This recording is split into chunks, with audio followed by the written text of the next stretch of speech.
안녕하세요. 오늘의 일방적 말하기 ASMR, 일말 ASMR 시작하겠습니다. 오늘 들려드릴 내용은 경제금융 용어인데요. 한국은행에서 자료를 발췌하여 읽어드리겠습니다. 가계 부실 위험 지수 HDRI라고도 하는데요. 가구의 소득 흐름은 물론 금융 및 실물 자산까지 종합적으로 고려하여 가계 부채의 부실 위험을 평가하는 지표로 가계의 세무 상환 능력을 소득 측면에서 평가하는 원리금 상환 비율, 일명 DSR, Debt Service Ratio와 자산 측면에서 평가하는 부채 재산 비율, DTA, Debt to Asset Ratio를 결합하여 산출한 지수이다. 가계 부실 위험 지수는 가구의 DSR과 DTA가 각각 40%, 100%일 때 100의 값을 갖도록 설정되어 있으며 동 지수가 100을 초과하는 가구를 위험 가구로 분류한다.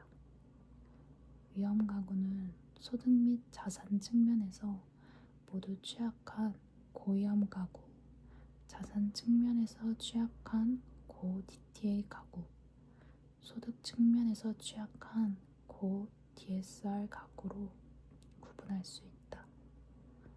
다만 위험 및 고위험 가구는 가구의 채무상환 능력 취약성 정도를 평가하기 위한 것이며 이들 가구가 당장 채무상환 불이행, 즉 임계 상황에 직면한 것을 의미하지 않는다.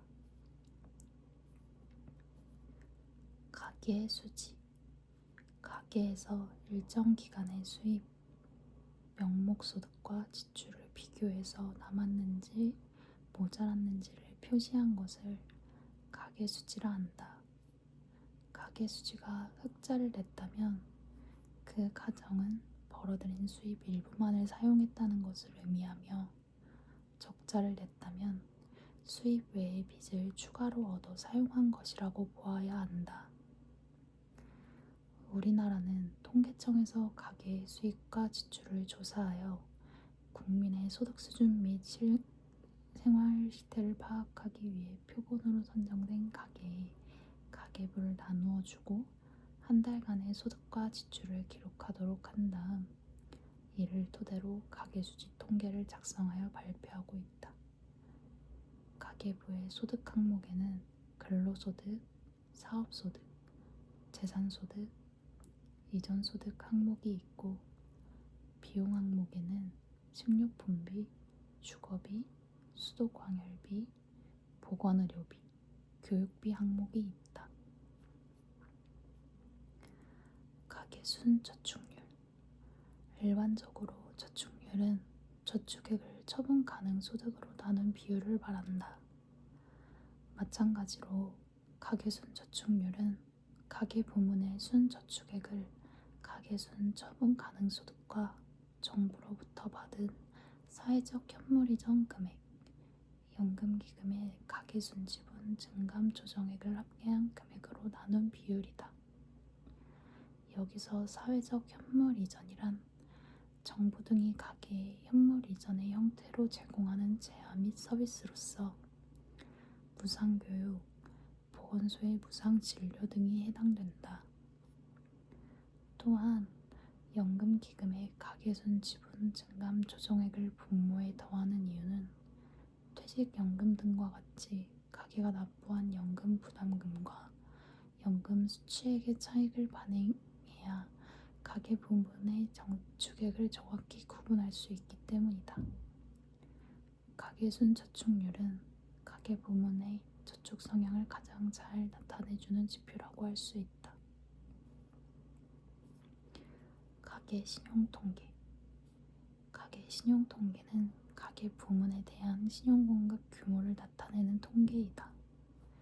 가계 신용은 금융기관뿐 아니라 정부, 판매회사 등 기타 기관이 가게에 제공한 대출과 외상구매 관련 신용을 모두 포괄하는 것으로 크게 가계대출과 판매신용으로 구분된다. 현재 가계신용통계는 2002년 말 잔액부터 분기별로 제공되고 있다. 가계신용통계는 우리나라 가계부문의 부채 규모 및 변동 등을 파악하는 데 널리 활용되고 있다. 가계처분 가능소득. 가계처분 가능소득은 PDI라고도 합니다. 가계처분 가능소득은 가계가 맘대로 소비와 저축으로 처분할 수 있는 소득을 의미합니다. 흔히 국민들의 생활 수준을 파악해 볼 수 있는 지표로 1인당 GNI가 널리 쓰이고 있으나 국민 총소득에는 가계뿐 아니라 기업, 금융기관 정부가 벌어들인 소득이 모두 포함되어 있다. 따라서 기업과 금융기관 등이 가계 부문보다 더 많은 소득을 벌어 1인당 국민 총소득이 높아진 경우에는 가계가 느끼는 체감 경기는 전체 경기와 괴리가 있게 된다. 1인당 가계 총 처분 가능 소득은 가계 부문의 총 처분 가능 소득을 연항 인구로 나누어 계산한 지표로 가계의 구매력을 가장 정확히 가늠해 볼 수 있는 소득 지표이다. 가교은행 청산 대상 금융기관의 자산, 부채를 임시로 넘겨받아 예금, 출금 등의 업무를 대행하고 합병, 채권 채무 관계 조정 등 후속 조치를 수행하는 은행을 말한다. 금융기관이 파산한 경우 예금보험제도는 청산, 매각, 자산부채 승계, 가교은행을 통한 인수 등의 수단을 통해 부실 금융기관을 처리한다.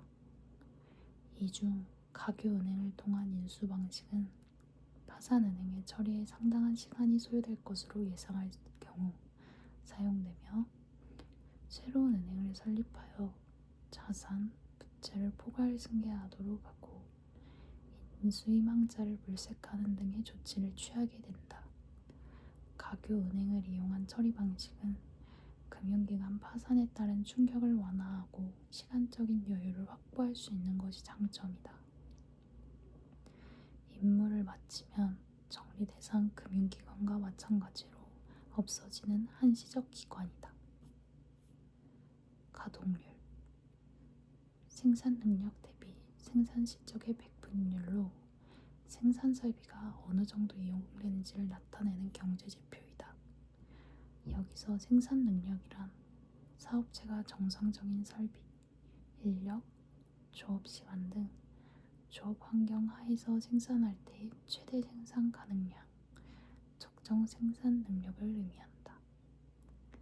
생산 설비의 가동 상황인 가동률은 경기의 단면을 보여주는 좋은 지표가 될 수 있는데 이는 기업들이 앞으로의 경기 예상에 따라 가동률을 높이거나 낮추는 방법으로 생산량을 조절하기 때문이다.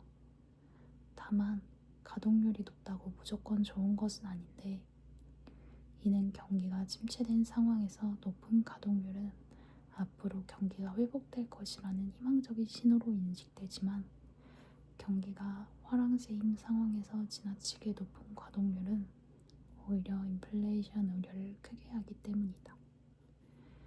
우리나라의 경우 제조업 생산 능력 및 가동률 지수는 매월 통계청이 산출, 발표하고 있는데 이들 지수는 공급 능력과 설비 가동의 절대 수준을 나타내는 것이 아니라 기준 연도의 생산 능력과 가동률을 100으로 하였을 때 비교 시의 공급 능력과 가동 상태가 어느 수준인가를 나타낸다.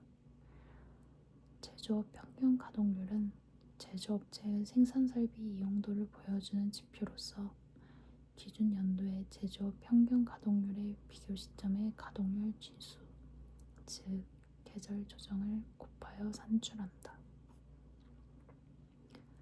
가변 예치 의무 제도. 국경 간 자본 유출입은 기업의 자금 조달 비용을 낮추어 투자를 활성화하는 긍정적인 측면도 있지만 단기간에 대규모 대규모로 이어질 경우 환율 또는 증권 가격의 급등락을 불러와 경제 안정을 해칠 수도 있다. 이러한 부작용을 완화하기 위한 제도의 하나가 가변 예치 의무 제도이다. 동 제도에 외국으로부터 유입된 자금에 대해 일정 비율의 예치 의무를 부과함으로써 국경 간 자본 유출입의 규모와 속도를 조절하는 수단이다. 우리나라는 외국환 거래법에서 국제수지 및 국제금융상 심각한 어려움에 처하는 경우와 통화정책, 환율정책 및 기타 거시경제정책에 심각한 지장을 초래하는 경우에는 기획재정부 장관이 해당 자본 거래와 관련하여 취득하는 지급수단의 일부를 한국은행, 외국환 평형기금 또는 금융회사 등에 예치하도록 하는 의무를 부과할 수 있다고 규정하고 있다. 다만 이러한 조치는 특별한 사유가 없는 한 6개월 범위 내에서만 행할 수 있고 그 조치 사유가 소멸된 경우에는 즉시 해제하여야 하며 외국인 직접 투자에 대해서는 적용되지 않는다. 가산금리 기준금리의 신용도 등의 차이에 따라 달리 덧붙이는 금리를 가산금리 또는 스프레드라고 한다. 예를 들어 은행이 대출금리를 결정할 때 고객의 신용위험에 따라 조달금리에 추가하는 금리를 말한다. 한편 만기가 길어지면 추가로 가산되는 금리를 기간 가산금리, 텀 스프레드라고 하는데 이것도 일종의 스프레드이다. 통상 신용도가 높으면 가산금리가 낮고 신용도가 낮으면 가산금리, 즉 스프레드는 커진다. 한편 채권시장에서는 비교 대상이 되는 금융상품의 기준금리에 대비한 차이를 스프레드라고 한다. 보통 해외에서 채권을 발행할 때 동일한 만기의 미국 국채나 리보, 즉 런던 은행 간 금리가 기준금리가 되고 여기에 신용도 등에 따라 가산금리가 붙어서 발행되는 게 보통이다. 실제로 우리나라는 지난 1997년 외환위기 당시에 해외에서 기재할 높은 가산금리를 지불한 경험이 있다. 기준금리와의 차이를 나타내는 가산금리 또는 스프레드는 보통 베이시스 포인트로 나타내는데 예를 들면 0.5%의 금리 격차를 50pp로 표기하고 1%는 100pp로 표시된다. 가산통화는 중앙은행이나 금융기관이 아닌 민간에서 블록체인을 기반 기술로 하여 발행, 유통되는 가치의 전자적 표시로서 비트코인이 가장 대표적인 가상통화이다. 비트코인 등장 이전에는 특별한 법적 근거 없이 민간 기업이 발행하고 인터넷 공간에서 사용되는 사이버머니, 게임머니 등이나 오프라인에서 사용되고 있는 각종 포인트를 가상통화로 통칭하였다. 그러나 2009년 비트코인이 등장하면서 가상통화의 개념이 변화되고 있다. 비트코인은 블록체인 기술을 기반으로 하여 중앙 운영기관 없이 P2P 거래가 가능한 분산형 시스템을 통해 발행, 유통된다는 점에서 발행기관이 중앙에서 발행, 유통을 통제하는 기존의 사이버머니나 멤버십 포인트 등과 기반이 완전히 상이하기 때문이다. 현재 비트코인 거래가 크게 늘어나고 가격도 급등한 가운데 비트코인 이외에 많은 신종코인도 출현하면서 이들 가상통화를 구분할 필요성이 발생하였다. 이에 따라 최근 IMF 등 국제기구에서는 비트코인류의 가상통화를 암호통화로 부르면서 종래의 가상통화의 하위 개념으로 분류하고 있는 추세이다.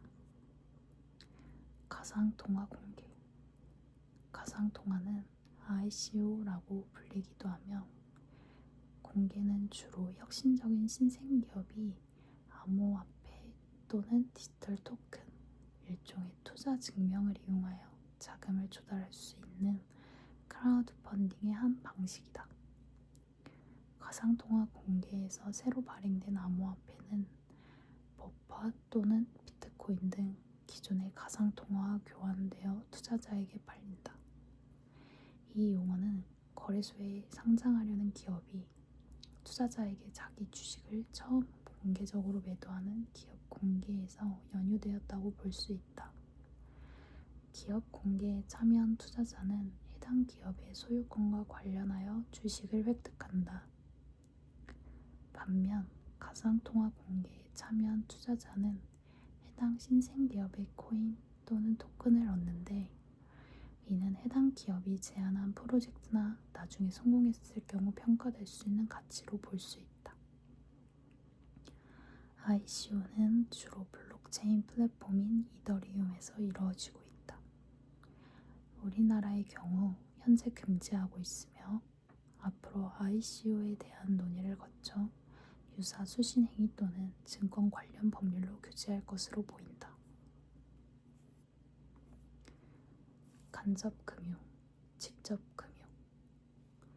경제에서 자금 잉여 주체와 자금 부족 주체가 존재하게 되는데, 이들 사이에 은행이나 저축은행, 신용협동기구 등 금융기관이 개입하여 자금을 중개하는 방식을 간접 금융이라고 한다.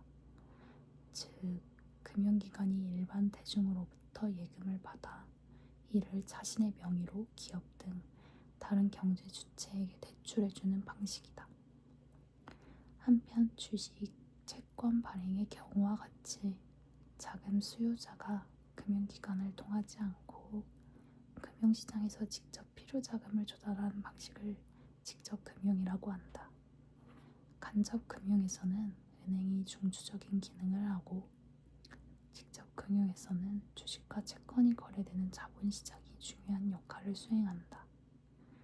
직접금융과 간접금융은 상호 경제적일 뿐만 아니라 보완적이기도 하므로 두 금융 방식이 균형적으로 발전될 필요가 있다. 직접금융과 간접금융의 상대적 비중이 어느 정도여야 이상적인지는 해당 국가의 경제 발전 단계나 경제 구조에 따라 달라질 수밖에 없다. 예를 들면 중소기업의 비중이 높은 국가일수록 정부의 비대칭성 문제를 완화하기 위해 간접금융이 더 중요하고, 혁신산업에 의해 주도되는 경제일수록 동산업 지원에 유리한 직접금융의 역할이 더 중요할 것이다. 일반적으로 금융시장이 발달함에 따라 직접금융 비중이 높아진다. 간접세, 직접세. 조세는 납세 의무자와 실제로 세금을 부담하게 되는 조세 부담자가 일치하는지 여부에 따라 간접세와 직접세로 구분된다. 납세 의무자와 조세 부담자가 일치하여 조세 부담이 전가되지 않는 조세를 직접세라고 하며, 대표적인 예로는 소득세, 법인세, 상속세, 증여세, 종합부동산세 등이 있다. 이와 달리 납세 의무자와 조세 부담자가 일치하지 않고 조세의 부담이 타인에게 전가되는 세금을 간접세라고 하며, 대표적인 예로는 부가가치세, 개별소비세, 주세, 인지세, 증권거래세 등이 있다. 간접세는 조세에 대한 저항이 적고 정수가 간편하여 조세 수입의 확보가 용이하다는 장점이 있다.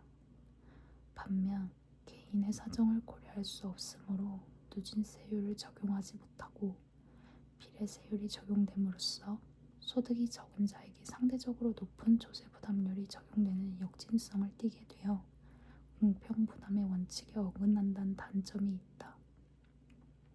한편 국민개정체계에서는 조세의 실질적인 부담 주체를 결정하기가 쉽지 않다는 점을 감안하여 간접세와 직접세 대신 생산 및 수입세, 소득 및 부호 등에 대한 경상세, 자본세란 용어를 사용하고 있다.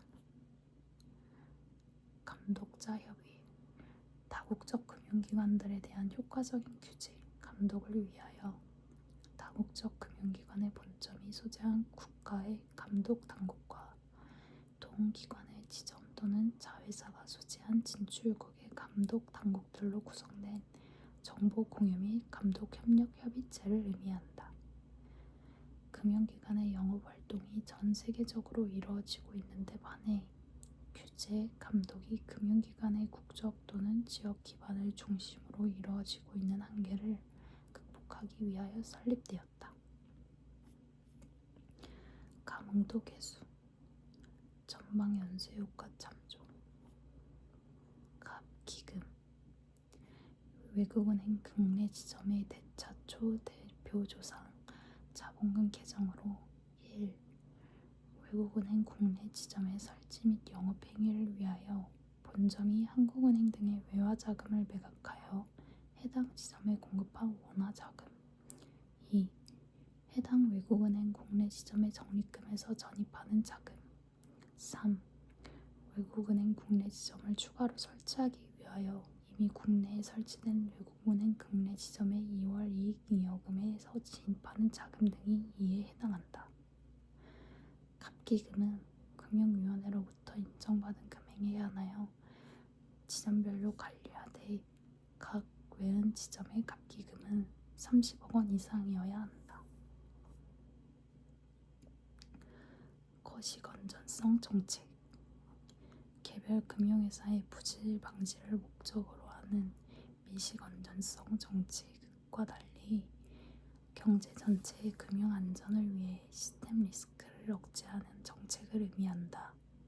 구체적으로 거시건전성 정책은 시스템 리스크에 대한 선제적 대응, 과도한 금융 불균형 축적 억제, 급격한 되돌림 현상 완화, 금융 시스템의 보안력 강화, 금융 연계성 제어 등을 목적으로 하며 이를 통해 금융 위기의 발생 가능성과 실물 경제에 미치는 부정적인 영향을 최소화하는 데 있다.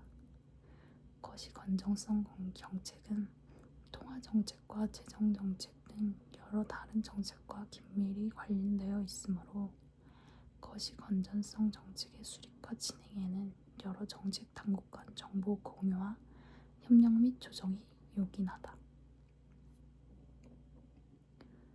거액 결제 시스템, 거액의 자금이체가 참가기관 간의 자기 계산 또는 고객을 대신하여 이루어지는 자금이체 시스템을 말한다. 거액 결제 시스템은 실제로 결제는 지급 지시의 최소 금액이 결정된 것은 아니나 일반적으로 금융시장에서 이루어진 금융기관 간 콜거래, 증권 또는 외환 매매 등 거액 거래에 따른 대금 결제를 다루기 때문에 건당 결제 금액이 매우 크다. 또한 한 나라의 금융기관 간 거래자금 대부분을 결제하는 중요 시스템으로서 결제 시점 관리와 결제 리스크 감축의 필요성이 높아 주요국의 거액 결제 시스템은 대부분 신용 리스크를 제거할 수 있는 실시간 총액 결제 방식을 채택하고 있으며 운영도 중앙은행이 직접 맡은 경우가 많다. 우리나라의 한은금융망, 미국 연준의 페드와이어, 유럽중앙은행의 타겟2 등이 여기에 해당된다. 거액 익스포저 규제, 은행의 특정 차주 등에 대한 신용 공여가 과대한 경우 해당 거래 상대방의 채무 불이행 등의 발생 시 해당 은행의 자본 건전성을 심하게 훼손할 가능성이 있다. 바젤2에서는 이러한 편종 리스크를 직접 규율하지 않고 각국 감독 당국이 편종 리스크를 점검, 관리하도록 하였다. 우리나라는 은행법상 동일인, 동일차주, 신용 공여 한도 제도를 통해 편중 리스크를 관리하고 있다. 한편 금융위기 이후 금융기관 간 상호 연계성에 의한 시스템적 리스크를 억제하고 편중 리스크의 근본적인 관리 필요성이 대두됨에 따라 바젤위원회는 거액 익스포저 규제를 도입하였다. 동 규제는 거액 익스포저를 특정 차주, 개인, 법인을 모두 포함하여 우리나라 은행법상 동일인에 해당.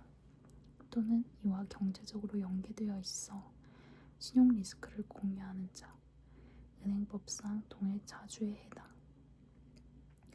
이에 대한 신용 익스포저가 은행 기본 자본의 10%를 초과하는 경우로 정의하고 거액 익스포저 현황을 감독 당국에 보고하도록 하는 한편 거액 익스포저가 기본 자본의 25%를 초과하지 못하도록 하고 있다.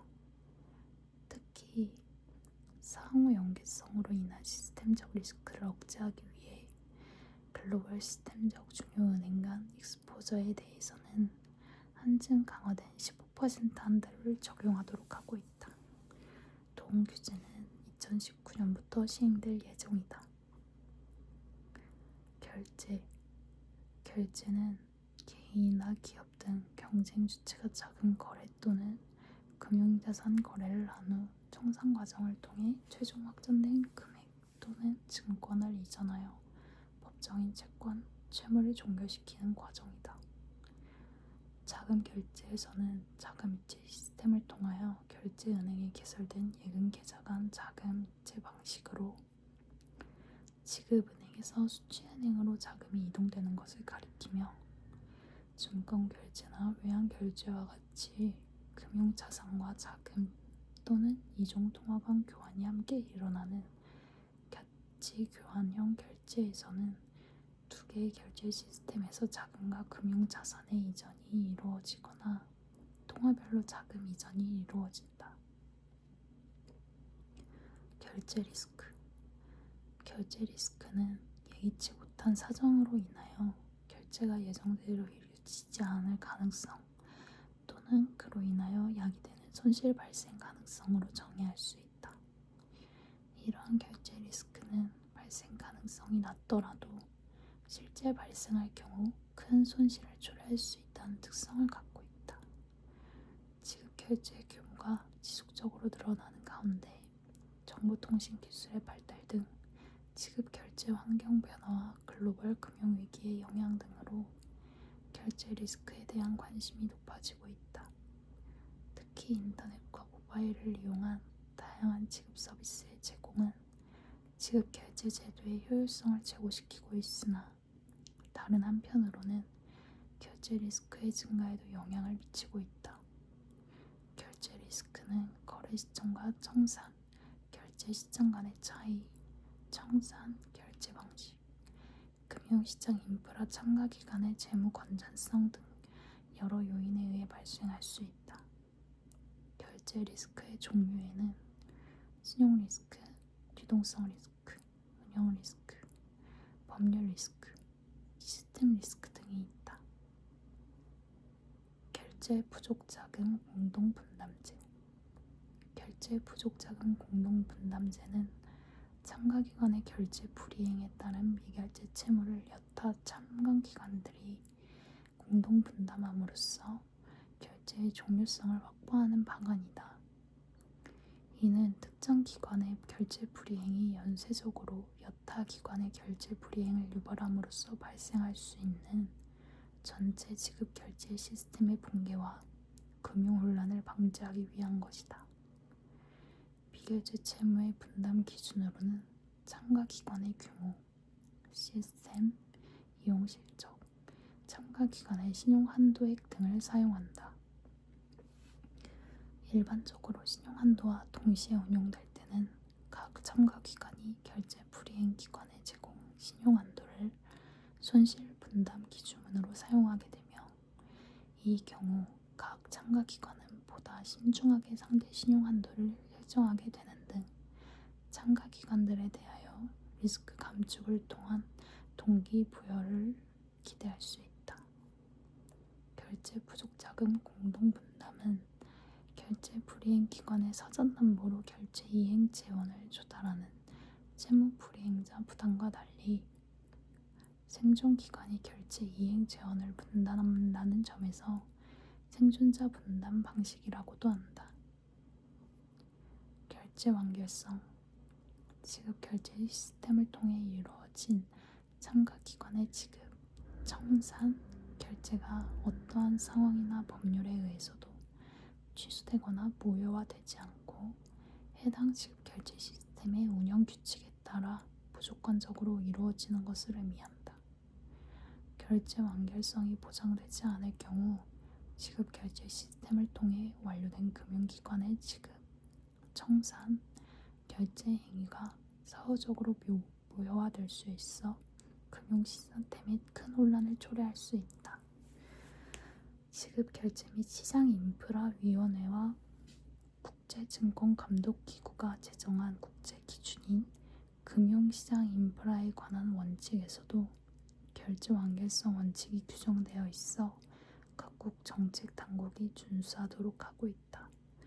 우리나라는 2006년 4월 시행된 채무자 회생 및 파산에 관한 법률에서 지급결제 시스템에 대한 결제 완결성 보장 제도가 도입되었다.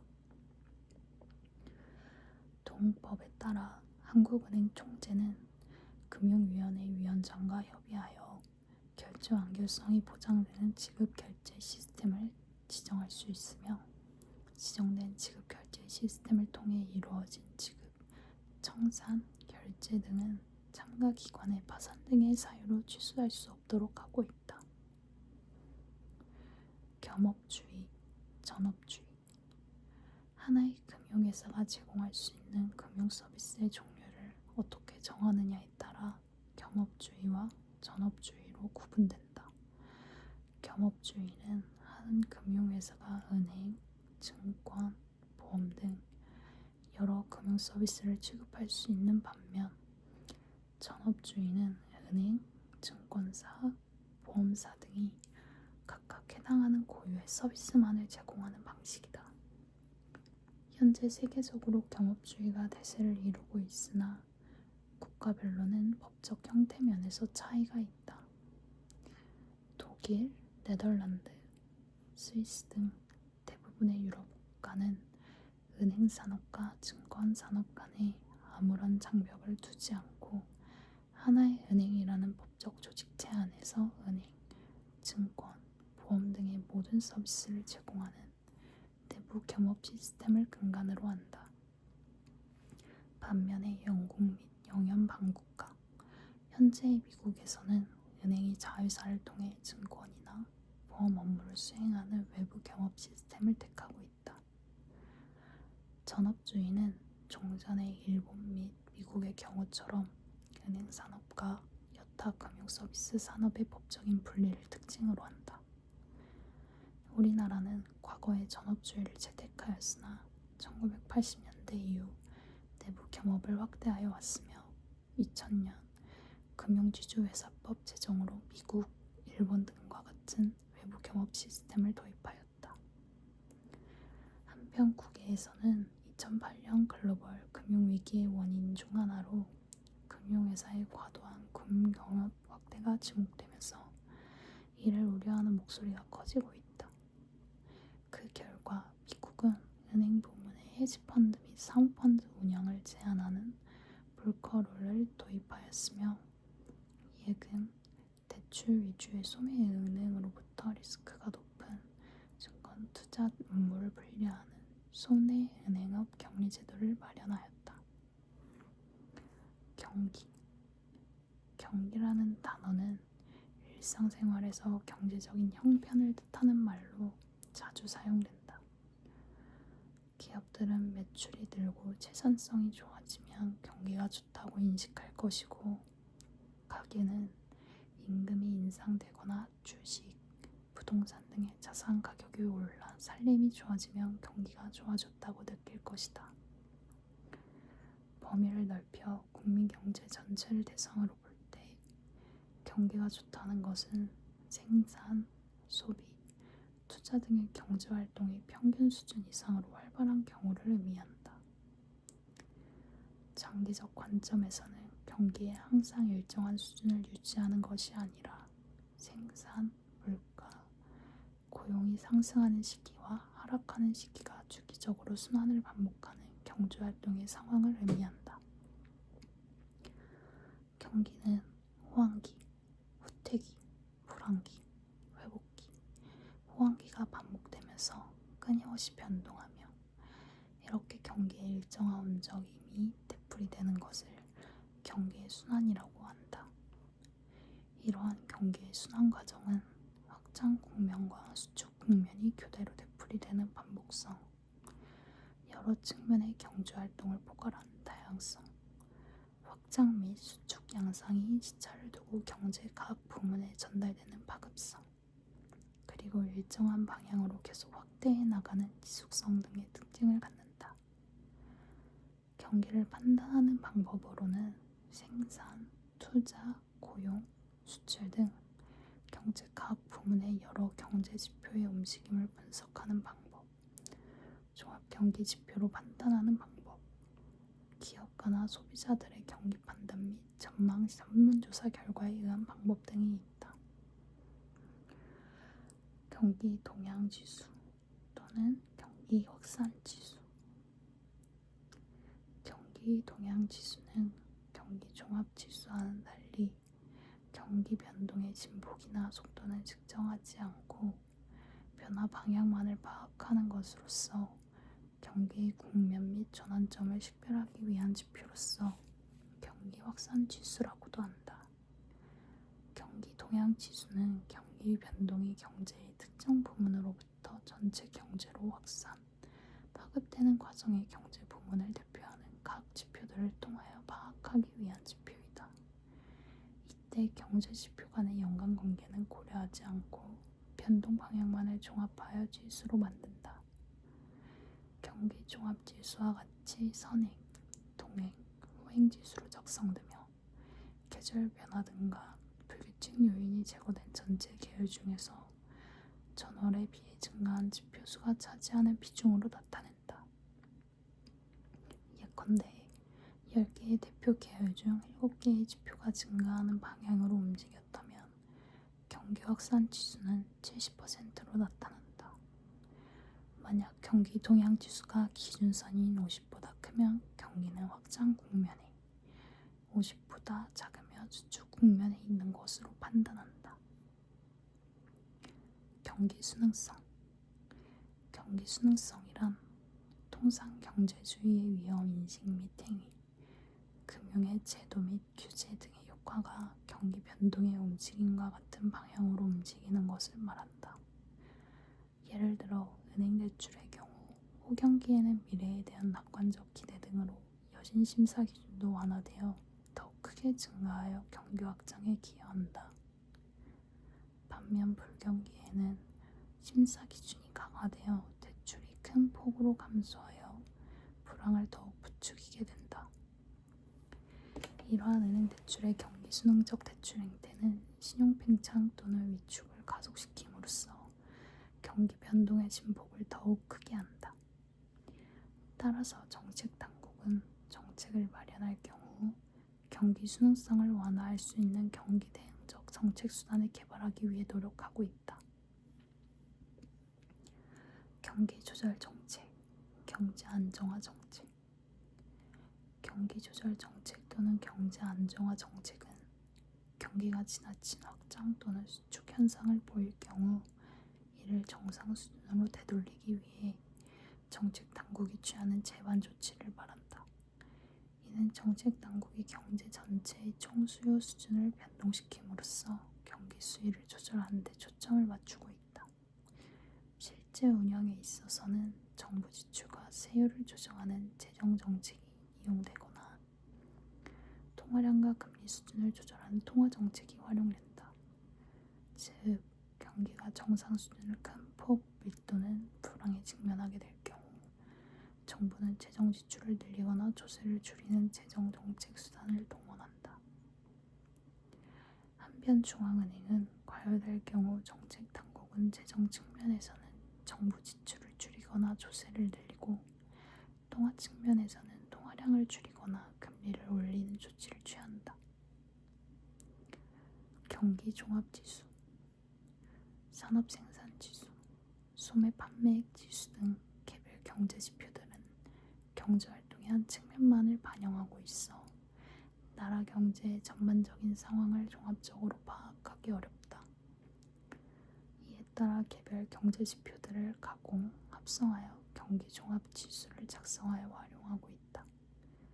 경기 종합 지수는 각 부문별로 경기를 잘 나타내는 경제 지표들을 선정한 다음 개설 및 불규칙 요인의 제거, 진폭의 표준화 등의 가공 과정을 거친 후 합산하여 하나의 지수로 만든 것이다.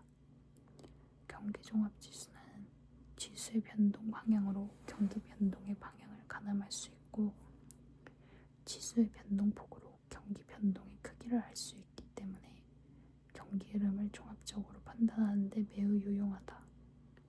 한편 경기종합지수는 경기에 대한 선행, 후행 관계에 따라 선행종합지수, 동행종합지수, 후행종합지수로 구분한다. 선행종합지수는 비교적 가까운 장래의 경기 동향을 예측하는 데 활용되며 동행종합지수는 현재 경기 상태를 판단하는 데 이용되고 후행종합지수는 경기 변동을 사후에 확인하는 데 활용한다. 경상수지 경상수지는 재화나 서비스를 외국과 사고 파는 거래, 즉 경상거래의 결과로 나타나는 수지를 말한다. 정상수지는 상품수지, 서비스수지, 본원소득수지 등 이전소득 수지로 구성된다. 그런데 이 항목들은 금융계정 구성 항목과 비교하면 상대적으로 안정적인 성격을 지닌 거래들로 이루어져 있기 때문에 경제 발전 및 정책 변화의 효과를 측정하거나 전망하는 데 널리 이용된다. 경영실태평가, 은행 경영실태 등급 평가제도, 임정검사 시 금융기관의 경영실태 전반을 점검, 평가하는 제도이다. 경영상태를 부문별로 일정한 방식에 의거 등급 평가하고 이를 다시 종합적으로 평가함으로써 금융기관 경영상의 취약 부문을 식별하여 적절한 시정 방안을 제시함과 아울러 등급평가 결과에 따라 감독, 검사, 업무를 차등화함으로써 금융기관의 책임 경영 체제를 확립하고자 하는데 그 주된 목적이 있다. 평가 방식으로는 로카 및 카크랄 시스템이 있는 바,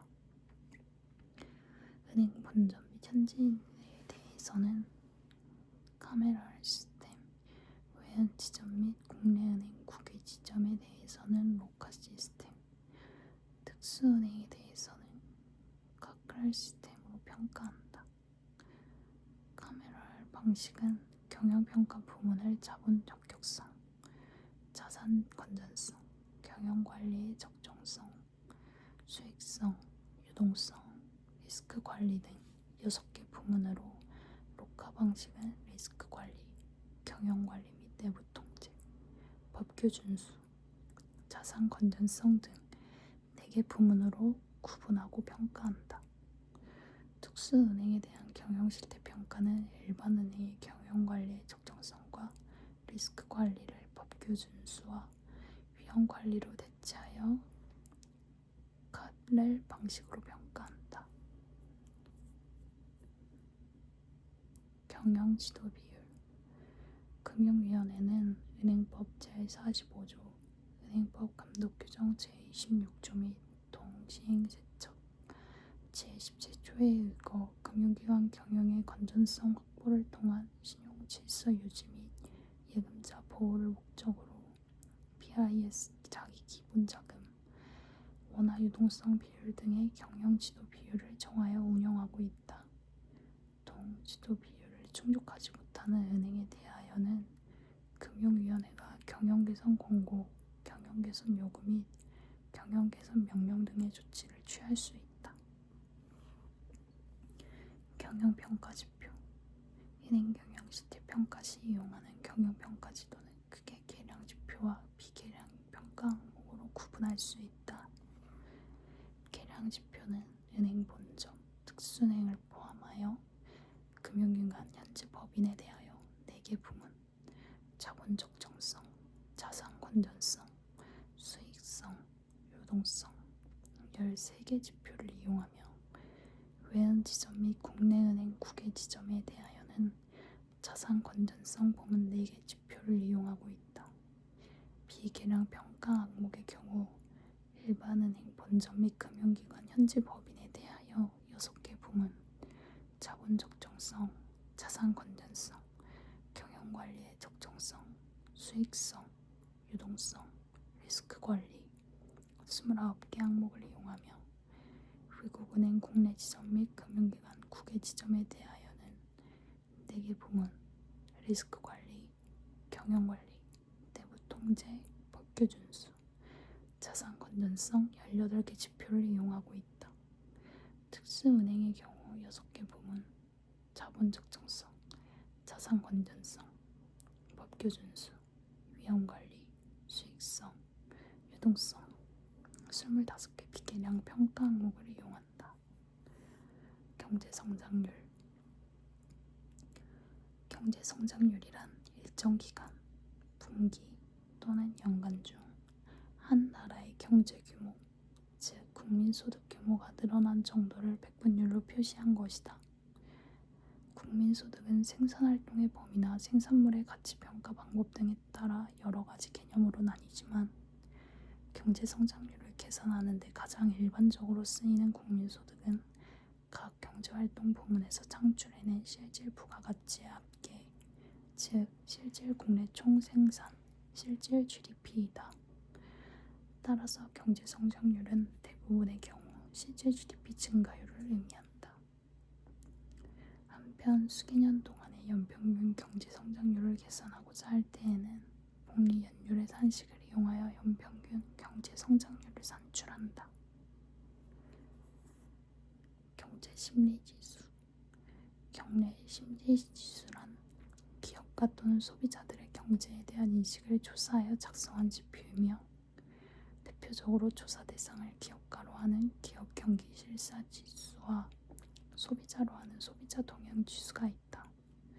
그런데 심리지표와 실물지표는 대체로 높은 상관관계를 보이지만 때로는 미래 정보 및 기대 수준의 반영 여부, 질적 통계와 양적 통계 간의 조사 척도 차이 등에 따라 과속 괴리되는 움직임을 보이기도 한다.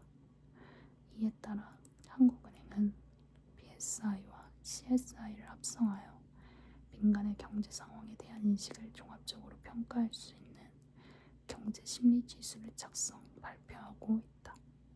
ESI는 BSI와 CSI 중 경기 연관성이 높은 항목을 선정하여 이들의 표준화 지수를 가중평균화하는 등의 과정을 거쳐 산출한다. ESI가 100을 넘으면 현재 민간의 경제 심리가 과거 평균보다 낙관적임을, 100 미만이면 과거 평균보다 비관적임을 각각 나타낸다. 경제협력개발기구 제2차 세계대전 직후 유럽 경제 부흥 지원을 위해 설립되었던 유럽경제협력기구의 18개국과 미국, 캐나다 등 총 20개 선진국이 1960년 12월에 설립한 국제기구이다. 설립 목적은 상호 정책 조정 및 협력을 통해 회원국의 경제성장과 금융안정을 독려함으로써 세계 경제 발전에 기여하고 각국의 건전한 경제성장을 촉진하며 타자주의와 비차별 원칙에 입각하여 세계무역 확대에 기여하는 것이다. 회원가입은 최고 의사결정기구인 이사회의 초청에 의해 회원국의 만장일치로 이루어지는데 1990년대에 들어 신흥시장국 및 체제전환국의 보호노를 개방하면서 회원국 수가 크게 늘어나기 시작해 2017년 10월 말 현재 총 35개국이 회원으로 가입해 있다. OECD는 이사회, 전문위원회, 사무국 외에도 각종 부속기구 및 특별기구로 구성되는데 이사회의 경우 회원국 자료와 참석하는 강요이사회, OECD 주재 회원국 대사가 참여하는 상주대표 이사회로 나뉜다. OECD의 활동은 주로 위원회 및 산하 작업반을 통해 이루어지는데 경제성장과 안정, 국제무역, 개발원조, 금융, 다국적 기업, 투자, 통계 등 다양한 분야에서 회원국 간 정책 경험을 공유하고 글로벌 현안에 대한 정책 방안을 연구하는 한편 주요 사안에 대한 규정 제정에도 큰 역할을 하고 있다. 우리나라는 1995년 가입 신청서 제출 이후 가입 조건에 대한